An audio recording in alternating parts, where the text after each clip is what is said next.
Well, good afternoon, everyone. Can I start by acknowledging the traditional owners of the land on which we gather and pay my respects to elders past and present. Of course, can I acknowledge the Honourable Stephen Martin, Chief Executive of CEDA, Kyle Murphy, State Director of CEDA, Paul Lindstrom, Managing Partner of PwC Australia. Can I acknowledge my ministers that are in attendance here today?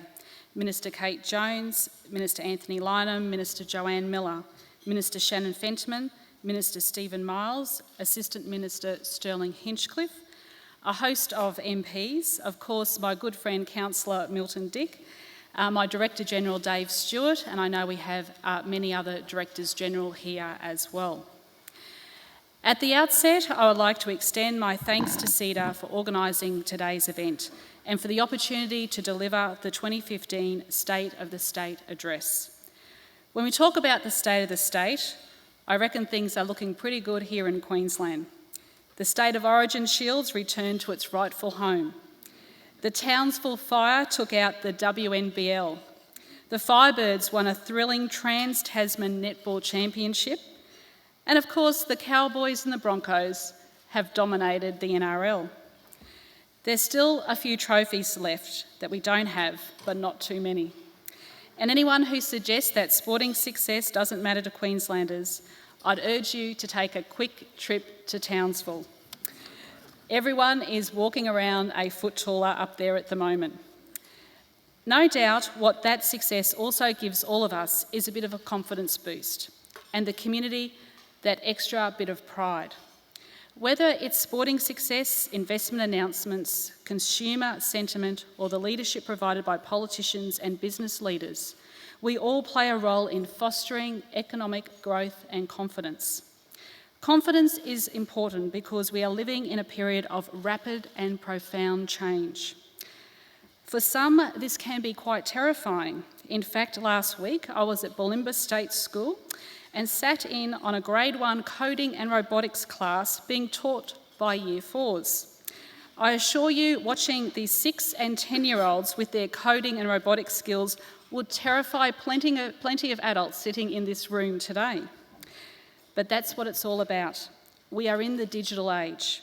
We are living through a technology revolution, and we are surrounded by that evidence each and every day. Soon we will have a silicon quantum computer bringing with it unheard of processing speeds. Daily advances in automation have transformed our ports and shipping, as well as many other industries. Take, for example, the dairy industry. Most farmers have started to embrace fully automated milking, bottling and dispatch operations. Thankfully, I am told, the cows have taken well to their new robotic milking operations. Queensland has reached a pivotal point in its development. We are certainly in a transition phase. Our traditional economic drivers, agriculture and mining, are suffering from the worst drought on record and a severe yet almost certainly cyclical downturn in commodity prices. Our economic prosperity can no longer rely solely on the broad shoulders of our miners and our farmers. However, I want to reassure those working the land and mining our rich resources, your efforts today are as important as they ever have been. Your endeavours will always be mainstays of our state's wealth. Nevertheless, change is coming in every field of endeavour, and we shouldn't fear it. There is no doubt that the ever-expanding new technologies, plus the structural shift in global demand and production, are seriously challenging each and every one of us. But these challenges are not insurmountable. They do in fact herald immense new possibilities. But we must be willing to embrace change. And we must be willing to supercharge our efforts to nurture and encourage innovation. As a Queenslander, I know that we are all up for the task. There are already standout examples of new groundbreaking but practical innovations being worked up here. For example, and I note Professor Peter Hoy is here, UQ has attracted worldwide interest through a vaccine-based rheumatoid arthritis treatment, an incredible breakthrough that is about to go through its phase 1 clinical trials. At QUT, an underwater robot's been designed to find and kill the notorious crown of thorns starfish. These are just a few examples. Overall, my government is optimistic, upbeat and confident about our state's future. And I've been buoyed by the response I've received from the business community about our innovation agenda. From the outset, my team and I have consulted widely and with clear purpose. I make no apology for that. Ask me to choose between ramming never-before-seen legislation through Parliament in the middle of the night or taking the time to talk to Queenslanders and listen to their views. I'll take the latter every time. We are determined to chart a measured, calculated and consultative way forward. And the results of that consultation from our time in opposition as well as in government has helped us craft our economic agenda. There's been some commentary recently about an economic plan. Well, it was delivered on the 14th of July and it's called the budget. You don't need slogans about pillars to have an economic plan. From opposition, we developed many initiatives including our Advanced Queensland, Building Queensland, our Tourism Guarantee and reintroducing skilling Queenslanders for work. In government, we've consulted further on them and implemented them. Just in those 4 initiatives alone, we have produced a 21st century vision for innovation and the future of our economy, a new way of assessing and delivering infrastructure, certainty for our tourism sector, and a well-known and proven job creation program. And these are just 4 examples. The budget delivers lower debt, the first reduction in 16 years. It delivers nation-leading surpluses, a $10 billion infrastructure program supporting over 27,000 jobs, and record investments in health, education, and of course, our frontline services. Job creation is the centre of all of this. Job creation figures in sectors other than resources are proof positive our emphasis is paying off. Over 34,000 jobs have been created since the beginning of this year. Importantly, this includes 10,600 full-time jobs or 1,320 full-time jobs created per month on average. That's a good start, but it's only the beginning. I'm extremely heartened by the new and constructive relationship we are forging with the federal government because that means more projects for Queensland. I am willing to put politics aside to get things done. The NDIS and the Gold Coast Light Rail Stage 2 are 2 absolute no-brainers that have been sitting on the to-do list for far too long. No longer.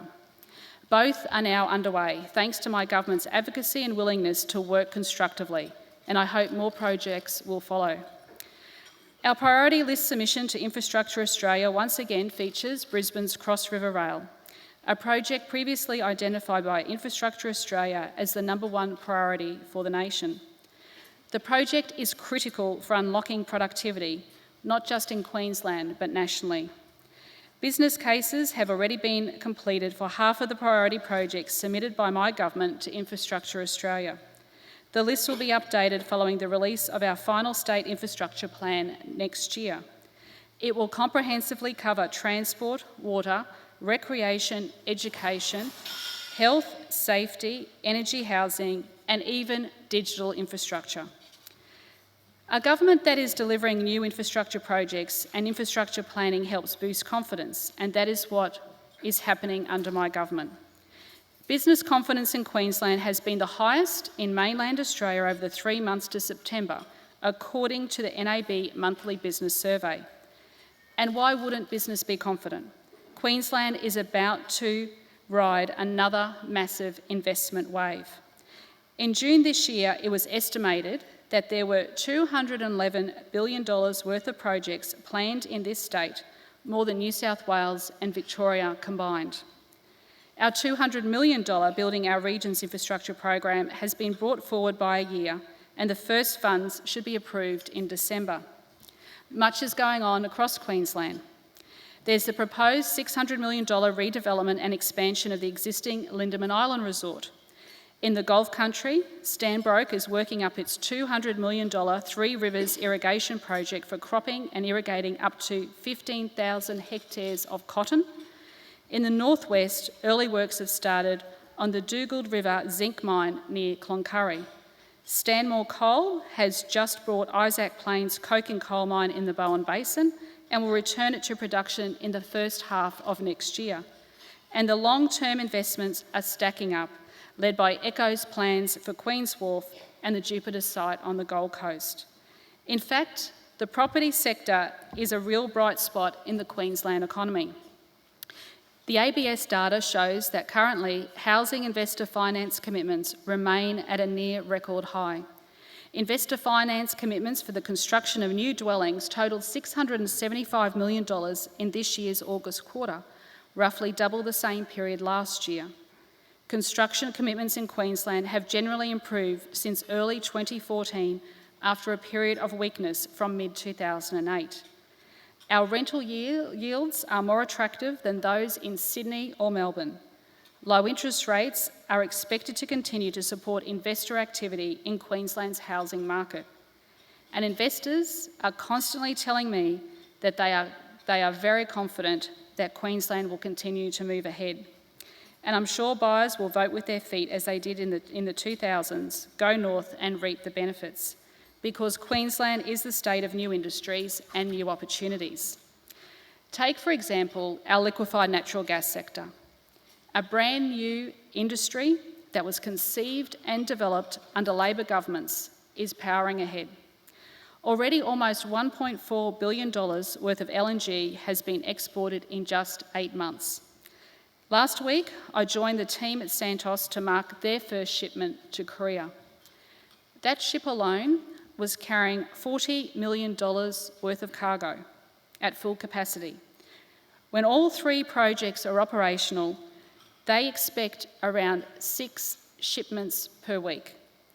In fact, LNG exports are expected to surpass $13 billion by 2016-17 to become Queensland's second largest resource export after coal. And yes, there are price volatilities there, but we have to remember this is a long-term investment. And these contracts that have been signed are long-term, decades long, delivering prosperity and jobs to our economy. This is just one new industry in Queensland can hang its hat on, and I think that there are definitely more to come.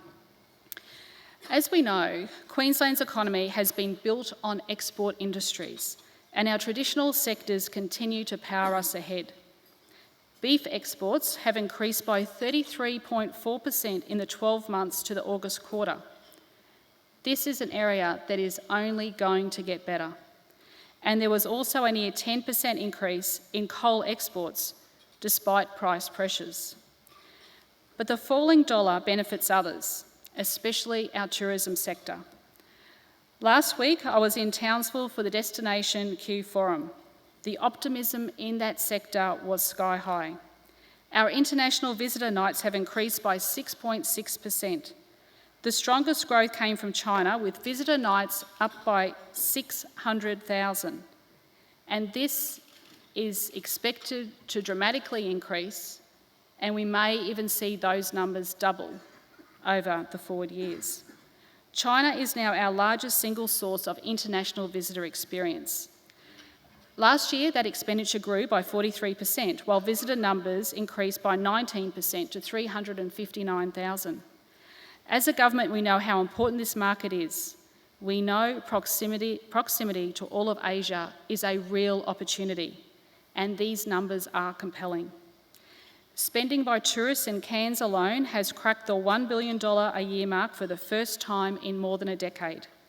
Reef tourist operators are confidently spending big on upgrading and replacing their boats and plant. And just yesterday, I joined my Minister for Tourism, Kate Jones, to launch a new tour to Lady Musgrave Island, which is expected to bring an extra 25,000 visitors to Bundaberg and about $10 million just alone to that local economy. And this is happening right up and down the coast, from Cairns to the Gold Coast. I have just returned from an intensive trade mission to China and Japan, taking in Beijing, Shanghai and Tokyo. They are watching our economy closely, especially with a lower Aussie dollar. These 2 nations are our most important trading partners, particularly in agriculture, beef and tourism. but increasingly in high-end technology. I can tell you, as we roll out our advanced Queensland, Japan, China and the rest of Asia will be critical to this state. And next month, many of those investors will be here in our state. Already over 200 attendees from the business and investor community have signed up to attend my government's first Northern Economic Summit to be held in Cairns. While we will build on our traditional strengths, it is imperative we diversify into emerging high-growth sectors. I am determined to see a biofuels industry kickstart right here in Queensland. I've said it before and I'll say it again. A Queensland biofuels industry has the potential to be the next LNG industry in this state. I've spoken before about the interest that's coming from the US Navy.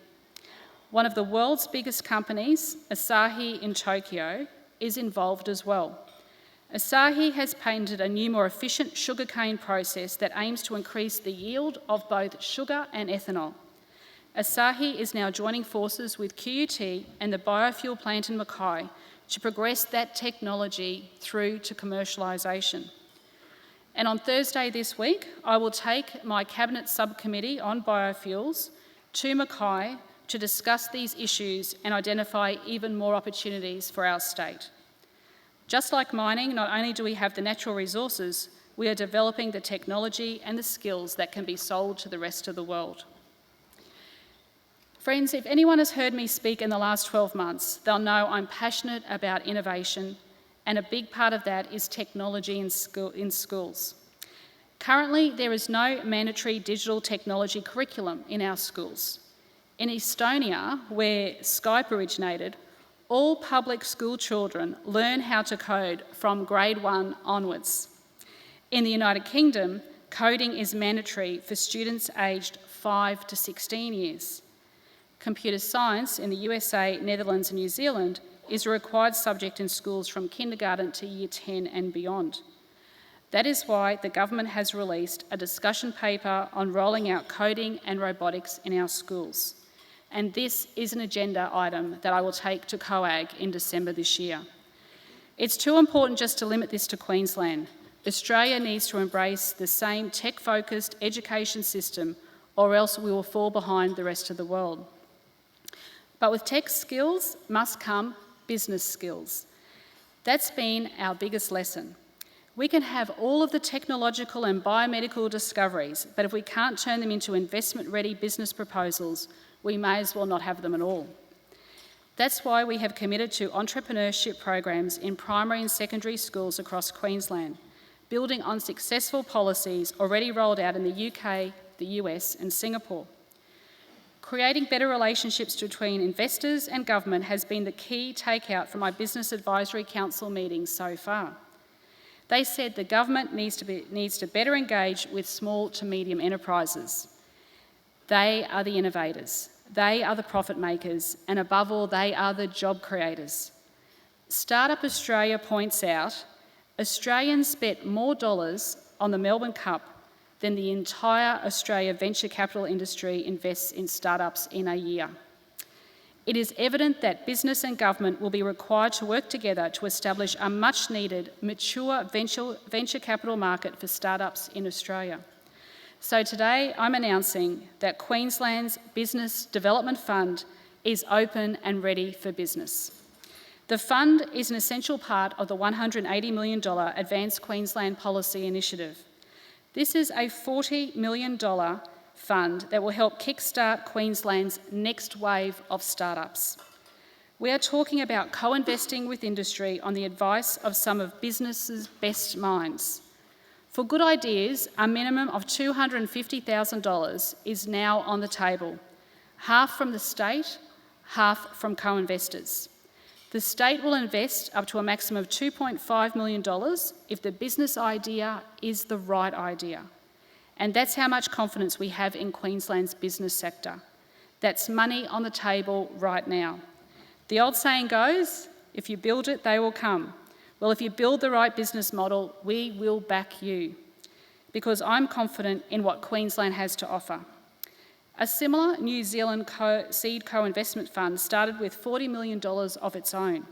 Since 2006, it has attracted $140 million in private investment, attracting 14 seed co-investment partners and funding 116 companies. The Business Development Fund won't just be about government putting its 2 cents worth in. This is about growing a pool of angel investors in this state. But if we can show that our best ideas, our best innovations, our best biomedical advances, our best discoveries are business-worthy, then that investment pool will grow and flourish.